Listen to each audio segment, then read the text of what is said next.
Camino a la gloria, a Los Ángeles Dodgers, 2025. Cuando la temporada regular terminó, el rumor era claro, los Dodgers no lucían listos para una batalla de octubre.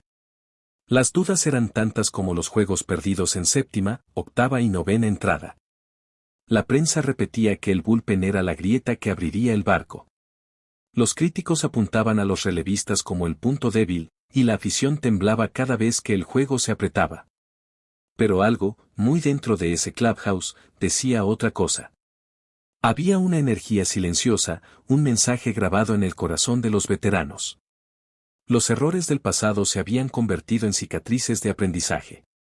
Y ahora, octubre era el juicio final. La postemporada comenzó con un suspiro contenido, cuando Los Ángeles quedó emparejado con los Cincinnati Reds en la ronda de comodín. Los Reds, liderados por una mente fría y experimentada como la de Terry Francona, llegaban hambrientos. Años sin calificar los habían llenado de urgencia. Sus jóvenes jugadores corrían las bases como si el viento los impulsara, y sus bateadores lucían libres, sin miedo a la grandeza que representaba enfrentar al gigante angelino. El primer juego en Dodger Stadium se convirtió en un duelo emocional. Los fans, nerviosos por errores pasados, se quedaban en silencio cada vez que el bullpen se calentaba. Pero entonces, un batazo de poder reventó las dudas, la ofensiva despertó, recordando al mundo que los Dodgers eran una máquina de fabricar carreras. Ganaron ese primer encuentro, y el aliento regresó a las butacas azules. Sin embargo, Cincinnati respondió. En el segundo juego, su agresividad tomó por sorpresa a un pitcheo que aún buscaba su identidad. La serie se empató. Los fantasmas regresaron. Pero cuando la presión subió, Los Ángeles apretó los dientes. En un tercer juego dramático, la defensiva angelina brilló con jugadas que arañaron el césped. El estadio vibraba, y con cada out, el miedo se transformaba en convicción. Al final, los Dodgers cerraron la serie 2-1. No había victoria fácil, pero había avance. Y así, el camino siguió. El siguiente obstáculo era mayúsculo, los Philadelphia Phillies. Un equipo poderoso, que cargaba en su alineación nombres que se pronuncian con peso y eco. Su ofensiva era dinamita pura, capaz de incendiar un juego en una sola entrada. Los pitchers angelinos recordaban las estadísticas que no querían ver, los Phillies eran uno de los line-ups más peligrosos del año. Para colmo, la serie comenzaba en Filadelfia, una ciudad que respira béisbol como un ritual tribal. El primer juego fue un choque violento de voluntades. Mientras la afición roja rugía, los Dodgers respondieron con disciplina. Paciencia al bate, contacto inteligente, y la calma fría de un equipo que quiere silenciar estadios. Lograron la victoria, y el silencio momentáneo de Citizens Bank Park fue una melodía dulce. Pero los Phillies no iban a caer así de fácil. El segundo juego fue una avalancha ofensiva del conjunto rojo. Empate. La serie respiraba tensión. En Dodger Stadium, el béisbol se volvió ajedrez. Cada lanzamiento era estudiado, cada jugada defensiva afinada al milímetro. El bullpen, antes criticado, comenzó a encontrar su ritmo, como si la presión hubiera afilado sus armas. Ganaron el tercer juego en un duelo cerrado. Claro, Philadelphia regresó para empatar la serie nuevamente, empujándola a un quinto juego decisivo. En ese encuentro final, Shohei Ohtani brilló como una estrella cuyo destino parecía escrito desde hacía años. Su bate destrozó la calma, y la fanaticada se rindió ante su talento. Con esa chispa, los Dodgers tomaron control del ritmo y cerraron a los Phillies con una firmeza que muchos dudaron que tuvieran. El pase estaba asegurado. La afición respiró profundo. Pero el camino aún era largo. La serie de campeonato de la Liga Nacional encontró a los Dodgers frente a los Milwaukee Brewers. Un equipo duro, frío, cuya estrategia defensiva parecía hecha de acero. Sus lanzadores eran sombras que perseguían la zona de strike sin piedad. Para detenerlos había que ser paciente, pero la paciencia es a veces un lujo en octubre. Los primeros juegos fueron un baile de pitcheo y defensa. Banderas azules se agitaban mientras cada carrera se celebraba como si fuera la última del año. Los Brewers presionaron con su bullpen, intentando devolver el dolor que Los Angeles había sentido tantas veces en la temporada regular. Hubo innings tensos donde el aire parecía detenerse, donde cada batazo parecía llevar la historia de la serie en su vuelo. Pero los Dodgers aprendieron a leer la situación, jugadas estratégicas, sacrificios inteligentes, corredores moviéndose en el momento exacto. La serie avanzó como un duelo medieval, y al final, los angelinos emergieron con la espada en alto. Estaban en la Serie Mundial. El escenario final los enfrentó a los Toronto Blue Jays. Un equipo joven, con energía eléctrica y hambre de escribir su nombre. Su lineup era veloz, explosivo, capaz de voltear un juego sin pedir permiso. Toronto llegó a la cita con confianza, con la mirada de quien sabe que la gloria, aunque pesada, puede sostenerse con determinación. Pero enfrente estaba un coloso renacido. El primer juego fue una clase magistral de pitcheo angelino. Los relevistas, ahora transformados, parecían otros. La prensa comenzó a murmurar, ¿y si realmente este es el año? La ofensiva de Los Angeles atacó con golpes precisos, como un boxeador que sabe dónde está el punto débil. Triunfo azul. El segundo juego, sin embargo, mostró por qué Toronto había llegado tan lejos. Su ofensiva explotó, sacando a relucir la potencia juvenil que los había traído hasta ahí. Empate. La tensión, otra vez, lo cubría todo. Cuando la serie se mudó a Los Angeles, la ciudad se encendió. Murales, banderas, y padres contando historias a sus hijos de títulos pasados. El tercer juego fue una fiesta angelina, donde la defensa atrapó batazos imposibles y el bateo oportuno se convirtió en poesía. El cuarto juego, sin embargo, Toronto resurgió. Sus jugadores respondieron, y su pitching logró maniatar a la máquina angelina. Empate 2-2. El quinto juego fue un choque generacional. Las estrellas veteranas de Los Ángeles guiaban con experiencia, mientras la juventud canadiense golpeaba sin miedo. Un batazo profundo puso a todos de pie. La pelota voló, el estadio contuvo el aliento, y finalmente cayó en el guante adecuado, sellando un triunfo sufrido. Los Dodgers tenían ventaja 3-2. Estaban a un juego de la inmortalidad.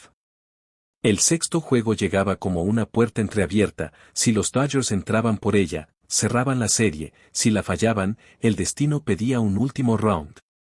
En la noche previa, el equipo había respirado con la mezcla justa de esperanza y fatiga. Había derrotas que enseñan y victorias que prueban carácter, aquel juego iba a servir para saber qué tipo de legado querían escribir. El inicio del sexto fue una lección de tensión. Los lanzadores trabajaron con precisión, buscando el quiebre que rompiera la calma. La grada vibraba en oleadas, porque la temporada entera había llegado a un telón delgado, un swing, un error, un lanzamiento, todo podía inclinar la balanza. Lo que parecía una simple noche de béisbol era, en realidad, la última página antes de un epílogo. La historia del Game 6 se escribió con rituales pequeños, relevos que llevaron entradas completas, relevistas tomando decisión y bateadores que cambiaban la energía con sencillos. Yamamoto, cuya presencia ya se sentía casi mitológica en aquella serie, hizo algo que no se ve todos los días, se presentó y lanzó con autoridad en un momento en que el equipo lo necesitaba como pilar. Su brazo, templado por meses de presión, fue la mano fría que sostuvo al equipo para forzar el séptimo.